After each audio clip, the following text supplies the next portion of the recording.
Hey guys, welcome to another episode of the West New York Entrepreneur Podcast. I'm Dave Schaub. I'm your host, and we're excited to dive in today. We're gonna dive in with our guest, Jeff Gerber. He's the owner of Buffalo's Cleaning Crew, and Jeff's a friend of mine. We've known each other for a few years, so I'm excited to introduce my friend to you and hear more about his story of his entrepreneurship journey, where he's been, where he's going, where he is now. And as you know, we love to get nitty gritty here today. So Jeff, welcome to the show, brother. Hey, thanks for having me. Yeah, man. So I'm excited to dive in, man. But before we do, as you know, or our audience knows, that we always like to kind of get some background about you first. Like, I don't know about you, but before someone ever gives me advice or thoughts or ideas, I like to know, like, well, where has this cat been, right? Where has he been or where has she been, and what's their background, so I know where it's coming from. So if you don't mind, man, tell us about your journey of why you started Buffalo Cleaning Crew, why you do what you do, because everybody has a story. So why don't you start there, and then you can tell us about what your company does as well. Sure. Well, Buffalo's Cleaning Crew was never a dream of mine. It just kind of fell in my lap, I guess. I was managing McDonald's for 10, 12 years prior to opening the company, and then I just needed some side money and started cleaning houses here or there, and now I turned into, 25 employees right now. So yeah, and how long ago was that? Because obviously you just breezed through how many years in like 30 seconds? Well, that was about 2016, and then I left McDonald's 2018. So I was doing it part-time for 2 years, and I made the jump, and now it's thriving. So, yeah. So Jeff's humble, so we're going to go into this a little deeper here. So 6 years, in 6 years, you went from this is a part-time gig to 25 employees. Yeah. That's pretty phenomenal. Yeah. It's not easy. Definitely not easy. You know how it is to have employees, so. Yeah. I don't have 25, so I don't know at that scale. Okay. But my point is that, so obviously it started as a part-time gig, right? So my point is that, like, did someone just ask you, like, hey, do you want to clean, or did you just offer people, like, hey, I can clean, or the story was I was managing the McDonald's, and McDonald's is very proactive on cleanliness. Mm-hmm. So I was literally just cleaning a door, an entrance door, and someone asked me if I'd clean their house, if I'd be interested, and I'm always looking for. At the time, I was always looking for extra money. So then it just started turning into a lady's house, 5,000. I think the house was in East Amherst, 5,000 square feet. About the temperature it is today, about 95 degrees. And I'm dripping sweat. I'm like, what the heck am I doing? And then she told her friend, and then it just started going on from there. Was it just like one-time cleaning, a weekly cleaning? It was just a one-time thing. And then after the first time, then she had me back weekly on my day off at McDonald's. So.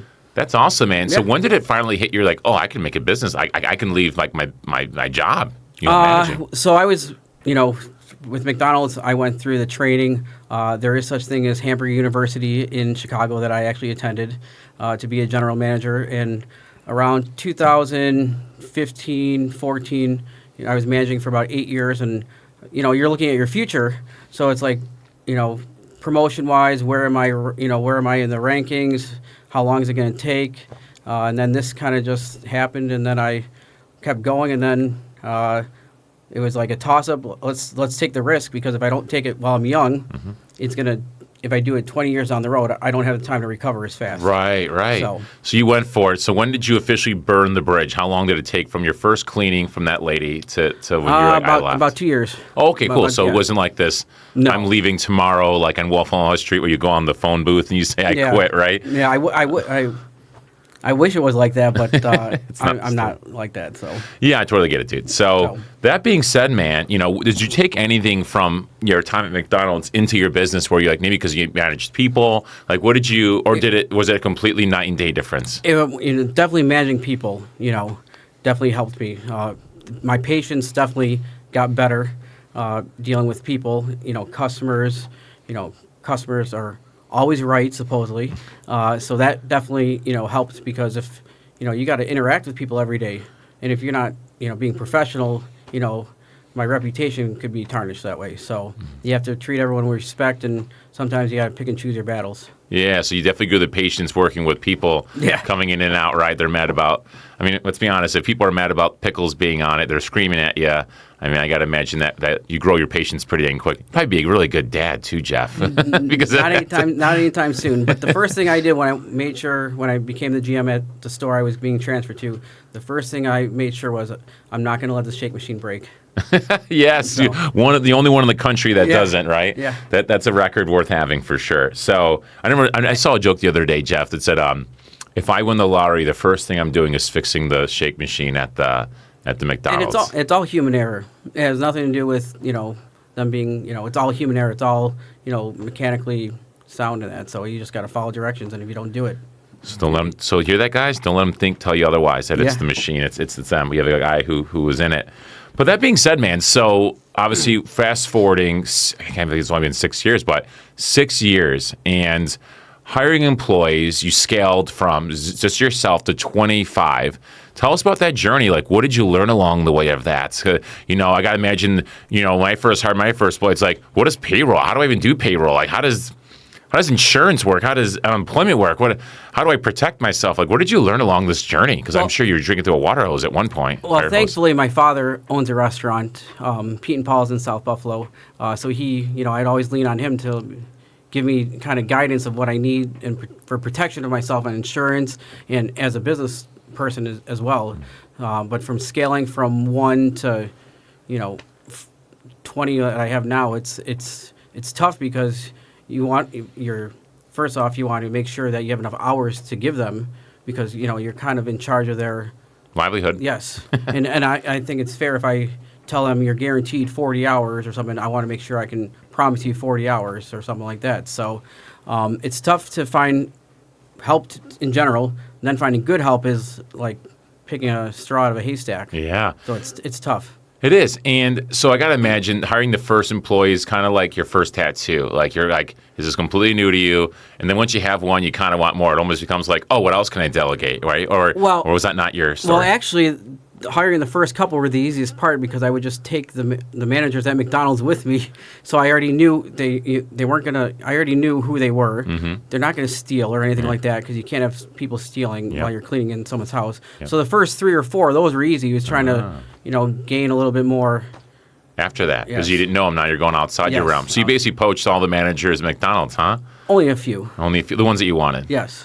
Yeah. So that being said, man, so when you first got your couple employees, like, walk us through that. Like, did you just like hook up with a random payroll company? Did you just like how'd that whole process work out? Or did you just use whoever your family member used? Well, with the first year, I was probably doing all the employees pretty much off the books, because I wasn't official yet as an LLC or anything like that.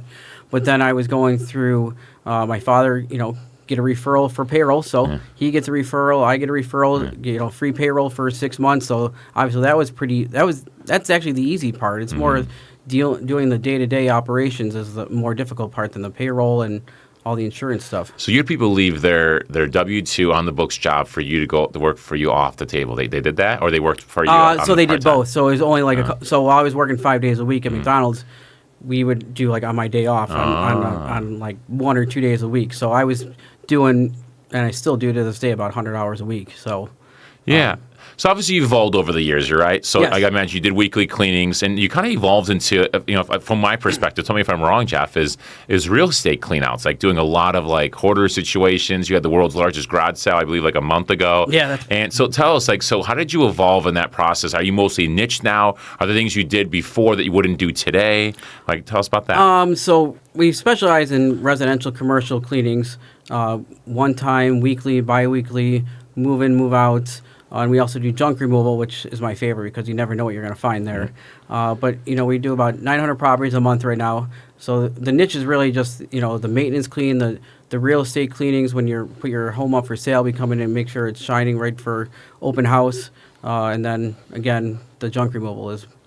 So how did you break into that market? Was it just like a realtor asked you if you do that, and then you kind of started doing it, and then you realized, okay, maybe there's more ROI here, maybe it's more worth my time? Like, so the junk removal started right around COVID. I was looking for extra money, and I would go to storage auctions, and at the time, it's like Storage Wars. You go to the storage unit, so I would always buy the cheapest one and the least amount of work. Maybe I get lucky, maybe I don't, but I'd always go into the office and say, hey, you need a company to clean out the units.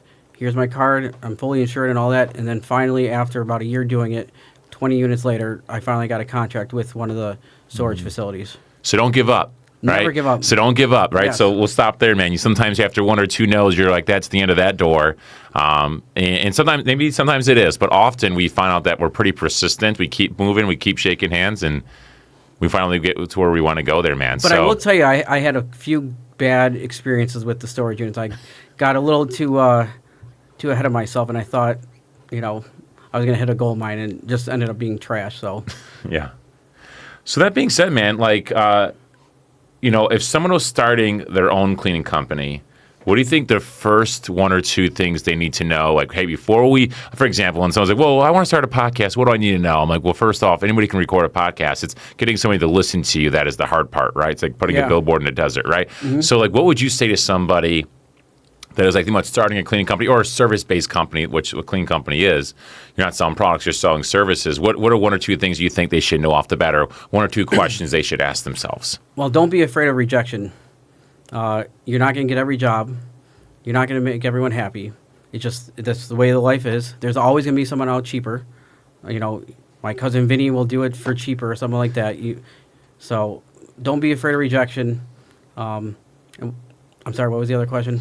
Yeah, it was the same, like what are one, two questions that you would ask somebody? So the first one is, or not question, but maybe statement or question. One of them was, don't be afraid of rejection. What was like maybe one or two another one that stands out to you that if someone's getting into a service-based field or maybe cleaning in general, like for example, like, you think you think it's this, but it's really that. Well, first do your research, because when I started the cleaning, I just thought it's like cleaning my own home. But when you add someone's paying you for a service, the expectation is, a lot higher than what I originally thought it was going to be, just cleaning my house of 2 dogs at the time. So you definitely got to, boost your, what's the word I'm looking for? Boost your, crap. We're going to have to cut this out. All right, cut that one. You're fine. Yeah, you totally cut it out. So boost your what? Give me some help here so I can help you finish that sentence. Like standard.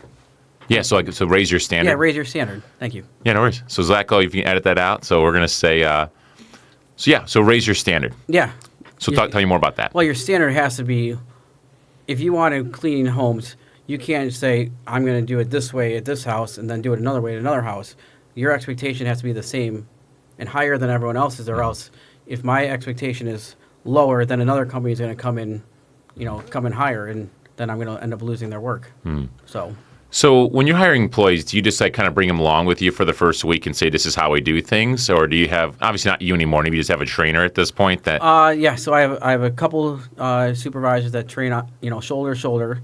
And then we're always in a team, a team of 2 or 3. So there's always an extra person training on the job. And then it takes about a week or 2 before we, give them the green light where they can go on by themselves, for certain jobs, because... sometimes we're in 10,000 square foot homes where obviously one person can't do it. But then there's other times where we're just in cleaning a bathroom for someone, so they can just easily do that without supervision. Yeah. And obviously you're having a team of 25. How many managers, supervisors, operations control, where they're not actually in there, but they're more of just overseeing, making sure people are doing what they're doing at this point? That's still in the works. Yeah. I'm still trying to find that person other than myself. Yeah. I also don't want to take my better employees off the workforce either, because that's, trying to build another team of cleaners where I already got them relationship with the clients too, because for instance, if you have a cleaner in your house for 3-4 years, you don't want them leaving. You don't want them leaving, and it's tough. And I guess that's a good problem to have. But at the same time, it's like if it's not broken, don't fix it. Yeah, don't fix it. Yeah. So obviously, when you have that much work going on, you kind of got to keep feeding the machine here. So how do you always keep thinking, how do I keep feeding this machine, right? Because you're obviously. Hey, I'm responsible for 1 or 2 livelihoods, but I have 25 now, right? So how do you keep feeding the machine? How do you keep building relationships? Maybe another way to put it is what do you do for marketing? So a lot of marketing is door to door. I will have teams go door to door. Myself, that's how I met you, is through the networking groups. Yeah. And now as you notice, I'm having my employees come with me so they can start building relationships as well. Direct mail, social media is huge. and then a lot of the times it's just word of mouth. Word of mouth, You, yeah. you get one person, hey, who cleaned your house?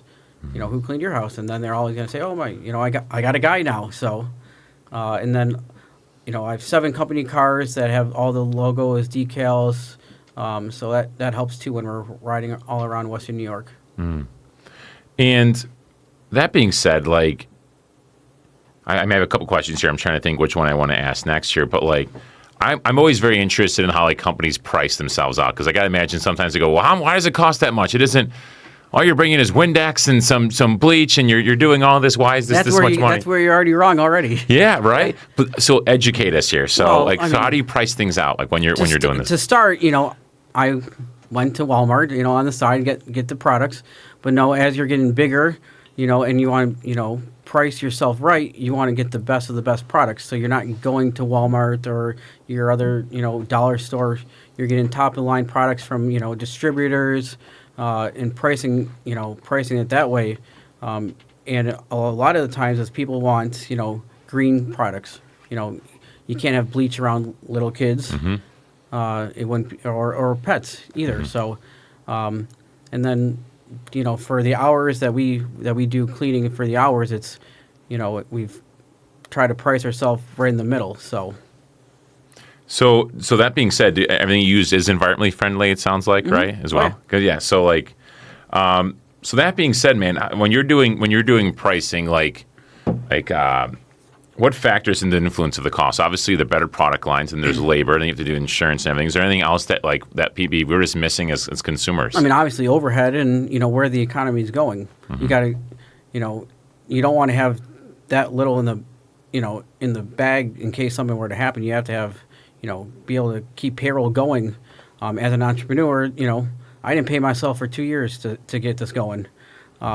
And it's a gamble, but it paid off. So now, like I said, we just won the best cleaning service through the Buffalo News last year. I saw that. And now we're going to repeat this year. Going to repeat? So Two-peat. Yes. So you better vote. Yes. So how do people vote? I'm talking to you, David. Tell me. Oh, okay. Yeah, you. sure. Yeah. Well, I remember when you did. I did vote. You put a thing online, like on Facebook, right? You can vote once a day. Throughout the whole year? I think it's July 2nd through the 22nd. Yeah, they're doing that. There's a specific time period, right? It's the Buffalo News Best of 716. So I always love talking, like, me, Jeff. I hate surface level. Like, let's talk about the weather, the sport. I mean, we do love talking sports. That's never surface level. Don't get me started on that. Yeah, this isn't a bill. We can talk all day about bills, but we're not going to do that. But can you remember a specific challenge the last 6 years that stood out to you that was a pivotal moment in your career as an entrepreneur where maybe you gave what, screw it, I'm done with this, or maybe it was a customer who just I don't know, was out to ruin you, because sometimes they're just, for some reason they're angry and they want to bring you down with them. Is there, or maybe it was a challenge of employees. I know a lot of businesses have challenges with employees that they just can't find the right people, or whatever the case may be, or maybe you were just burned out. I'm just giving you ideas here. Is there a couple of challenges that you just stood out to you, man? Well, I bet you so many people can relate to that. As my point. I got one. I guess bad moment is when I did, and it wasn't really bad. It's just the situation just became, not. It was just terrible, I guess, because say, for instance, we did a cleaning for you, 6 months ago, and then I get a letter in the mail saying I'm getting sued because he wasn't happy with his service. So during COVID, he had to go through court, virtually, and then he was, he lost in court because I never knew anything, and you're giving me this letter of hey, I'm getting sued, but you're not happy with it. Well, why didn't you tell me? Mm-hmm. So then after that happened and he lost, he was making up fake names on Google, Facebook, Yelp, and all of the reviews. He had some time on his hands. Yes. So then it's 30 reviews of you had to call Google to, try to eliminate those because that's, false accusations and defamation of character. So that was back in 2021. My feel-good moment was when we won the best cleaning service of Western New York through the Buffalo News last year. That was my feel-good moment. So yeah, that's kind of I made it moment. So how did you do with that? You just eventually just went away, or did you have to just tell them if you don't stop, we're gonna move forward? Of course. You had to call Google, then you had to call Yelp. And, Google doesn't want to take any reviews off at all. And because they're well, this is from a different person. What is it? Well, they were making Yeah, like yeah. how much time do you have? Like every day I was getting another like poor review, and that people look at the reviews like if you're looking for a plumber and you Google it, you're going to look for good reviews, not bad reviews to hire them. So that kind of was at that time. It's like, well, then do we have to like countersue for defamation of character? And eventually, after 2 months, I think he got finally bored of doing it, and eventually stopped. So that was interesting time. Yeah. Makes sense. Yeah, I was just wondering how that played out. Like, what's the you can't I don't want to cliffhanger. Like, oh, what actually happened there? How did you remove that? So, Power of Google. the power of Google. So I know one thing I've realized too is that, and what I do with Buffalo Reproducers, whatnot. I love partnerships. Partnerships are huge because when you have people that you really can, and I'm not saying partners like you're like business partners, but you guys just partner with each other where like, you have this, I have that, we really make a really great team. And so is there any partnerships that you've really developed that you've really helped your business, whether it's friendship partnerships or realtor partnerships or anything like that maybe I mean, there's probably 5 dozen, realtors I, work with, a good 3 to 4, property management companies that keep me busy throughout the whole year. Doesn't matter if it's 6 feet of snow; they're still calling for work because they own so many, units. Properties, So it's yeah. so that definitely helps. And to get those, it's like, you're banking on those, or like you're like, how do I get those? And literally, all I did was walk in the door and say, "Hey, I'm Jeff from Buffalo Cleaning Crew. You need a cleaner?" Yeah. And then they gave me the chance, and that's all I needed. So That's all you needed, right? That's all I needed. So obviously you can't just walk into like a 15 unit, right? Because usually the owner is not there. So what would you just like Google? Well, like the you owners? gotta do your research. So I'm not gonna give everything away. So Oh, why not? We're on an entrepreneurship. So basically, you find out, you do your research, and then do you your do research, that. and then you get in contact with the right people. All right, fine, fair enough here. So, we'll pause there for a second. So for our guests that are listening to the podcast here, I want to turn it on you for a second. What partnerships do you need to focus more on in your business, in your entrepreneurial field? Like, what would if I could partner with A or B or definitely C? That would really help me become like, it's almost like a free lead source, right? And how do I get in front of them? How do I do my own research? How do I connect with them, and how do I stay connected to them? So what about that for you? I just want to give you a chance to pause and think about that for a second, because often you can be really good at something, but if your people that really need your service or could really use you don't know, it doesn't really matter, right? So that being said, man, how do you foster these relationships? So obviously, once you have them, you do good work, right? Yeah. Or is that really all you think you need? Or do you think there's a little, hey, I got to wine and dine them, or I need to stay in front of them and, No, I'll leave it it's more being honest with them, giving them the quality that they deserve too. It's like there's always going to be someone behind me. So if I mess up once, there's someone ready to take over probably. So I'm not willing to take that chance. So That's fair. So you've cleaned for some pretty cool people. yes, Anybody that you're willing to admit that you've cleaned for? a few of the Buffalo Bills, but that's all I'm gonna say. Okay. Like their homes or? Their homes, and I was interviewed with them in 2019 to be the official partnership of the Buffalo Bills, but that just wasn't in the cards then. It was in the cards then. Okay, I was just wondering. So what steps are you taking continuously to improve like what you do? Well, first, I always look at myself. What can I do better? Organization, my head is always spinning. I wake up 2 o'clock in the morning some days, and with an idea, I got to write it down or else I'll forget it. Then I got to make sure my employees are trained. We're evolving around the times.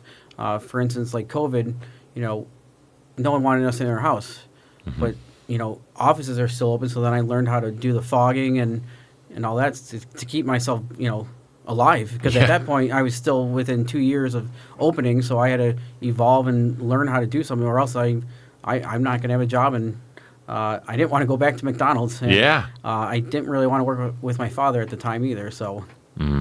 Would you say that's a time that you had to really pivot, because obviously you can't clean something that you can't get into, right? Yeah, but it's challenging, because it's like, for instance, like during the COVID, you don't know what's going to happen next. You don't know where life's going either. So it's like you got to take a shot in the dark sometimes. Yeah. So, what future goals do you think you have, or are you like? I mean, so many times, sometimes I hate asking this question, Jeff, because it's always like, "What's next? What's next?" And we can't like. It's almost like you almost.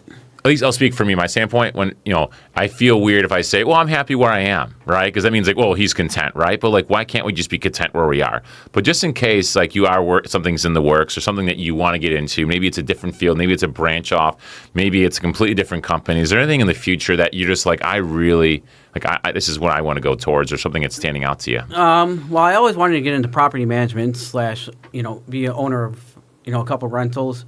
But again, with the cleaning business, as I started, I know what they leave behind. They trash it. So actually, I just waiting on the closing dates, and I purchased my first unit. And the goal is to get one a year until I'm 50. So I have at least 15 units. So in case, God forbid, the cleaning business fails, I have something to fall back on. Yeah. And also, I'm waiting for my dad to retire with his restaurant, and hopefully, he lets me get in there to do my own thing. So you want to eventually take over that, yes. huh? Oh, really? No. I would like to. It's Pete and Paul's on South Park. It's been there for a good 35 years now. I'm surprised you want to do that and own units and run a company that has 25 employees. It seems like this guy loves cortisol, or this guy. When someone tells me I can't do it, that just gets me even going. Yeah. So, like, I always have that motivation to keep going. I think the restaurant. I mean, I've done the restaurant, piece of cake. I just got to learn what's in that restaurant or property management.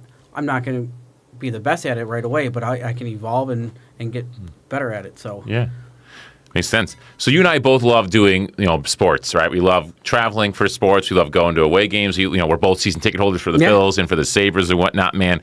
So let's talk about a little bit of fun as an entrepreneurship. It's not always work. So what do you do to keep yourself refreshed, sane, to recharge as an entrepreneur? Well, you got to get out into the world. I try to go out to one away game for the Bills every year. I most notably was L.A. That was about the weather we're having this week, about like 100 degrees. That was terrible. It was so hot. I heard people were dying in the parking lot. It was terrible. Like, not literally, but you get the idea. Yeah. It was hot. It was like 100 degrees, and I go out to Miami, Nashville. I'm trying to go to Seattle this year, but trying to get some buddies to go with. Yeah, well, I'm your guy. Well, I'm going to Seattle. That's okay, because a lot of them have kids that we're going with. I'm actually only going for 48 hours. Oh, geez. So just me and a buddy named Shane. So if you want to get an Airbnb, just let us know. So we'll talk about all my friends have kids or wives, so it's just me and I can't bring my 2 dogs with me. So yeah, I don't know if I want to admit this over the air here, but my wife and I are expecting our second kid in late August, and the babies. We have 2 kids under 18 months at that point. Congratulations. Well, I appreciate that. And I said, honey, can I go to Seattle still? And she's like, yeah, you can go. Because she knows I go my goal is to hit all 32 stadiums before my lifetime's over. I'm at 19 or 20 in Seattle. I've been to Seattle. I've never been inside the stadium during a game. So my point is that, if you want to, just let me know. But that being said, man, what is the coolest place you've been to that is an away game? It doesn't even have to be football. Nashville is definitely fun. Mm-hmm. Miami was a little too hot again. This was maybe 10 years ago, and they didn't have the overhang then. And I just I had to leave at halftime. That's when the Bills weren't that good anyways. So the party, though, beforehand was great. Just wore us out. I remember this last time, and we'll get into the next question here, is that I remember if you're ever going to the Miami Bills game, you got to Google. I don't know which section on the top of my head, but there is a certain section of the stadium that is directly in the sun the entire game. And I don't care if you have SPF 100 on, you are getting sunburned. Yeah. You are getting 100. I don't know if you can bring SPF into the game, but my point is that I got sunburned like crazy, and I put on a crap ton before I went in there. There's a certain section, avoid that, because you are getting roasted the entire game. Yeah. So probably the visitors side. And then in New York, getting out of the stadium we took a train, and it took like 2 hours to get out of the train. New York in general is busy, but imagine 50,000 fans trying to leave the city. Yeah. So that being said, man, before actually I have a couple here, but I actually want to give you a chance because actually, believe it or not, we're like almost out of time. Was there a certain thing that you want to talk about with entrepreneurship, or maybe some advice that you want to give to entrepreneurs that like, hey, I just wish people would stop doing this or start doing this, and I don't have a microphone for the world to hear, but I have a microphone in front of me for the local entrepreneurship community. Yeah. Is there something that like you want to say or give advice to at all? Well, I would say be confident in yourself too. That's first and foremost, and have patience. That's that's what I do, and I think I'm doing all right. So, And where did you develop patience? Just through working Oh, where you gosh. worked before, or was it? well, McDonald's definitely had their best of the best employees, so that pretty much says it for itself. So basically, it groomed you into the patient man Yeah. that you are here today. Some people might not agree with me right now, but with my patience, but I think I'm a lot better than what I was. And one of the last questions I want to ask here is, I got to imagine that client expectations often are out of line, or I guess what I'm trying to say is, how do you handle client expectations and ensure clear communication throughout the whole process? 'Cause I have to imagine sometimes it's just, they're not clear cut. Pretty much, it's trial and error, but now that, we adopted like a checklist and you go line by line, and it's pretty much self-explanatory now. And if they don't like it, then they would just talk to one of the supervisors and we get it, all situated. So it's really about how you, interact with the customer, because if you're, a jerk to begin with, they're not going to, think highly of you, and then they're going to try taking advantage of you. So you got to be professional and, clear cut is, through the checklist. Okay. Yeah, checklists. I've heard that, especially with mobile detailers. I've heard of that Yeah. before. I haven't interviewed a cleaner like what you do yet. What is the biggest waste of money, do you think, with business ownership is? That from your experience, maybe. Insurance. Insurance? Yeah. Okay, fair enough. Insurance. Is there one that because insurance you have to have legally, right? Maybe we'll go a different route of what, maybe it's optional, but you would say is a waste of money. I would say being bonded. That would be covering if someone were to steal someone's property out of the house. Never use it. Hopefully, I never have to. But I think that's one. And now that we said it, it's happening as we speak right now. Don't even jinx it, please. You got it, man. Anyways, Jeff, for those that really love their conversation, they want to ask you a question, or maybe they want to use your services, man. What is the best way for them to get a hold of you or contact you? Just go on our Facebook page, Buffalo's Cleaning Crew, and just throw a DM, and we'll get back to you. Get back to you? Cool. Awesome, Jeff. Well, thanks for joining us on the show today, man. I Thank you. I appreciate your time. appreciate it. It's always good to see you. And hey, congratulations on the addition. Oh, she's not here yet, so No. don't jinx me. No, okay. But thank you. I appreciate you.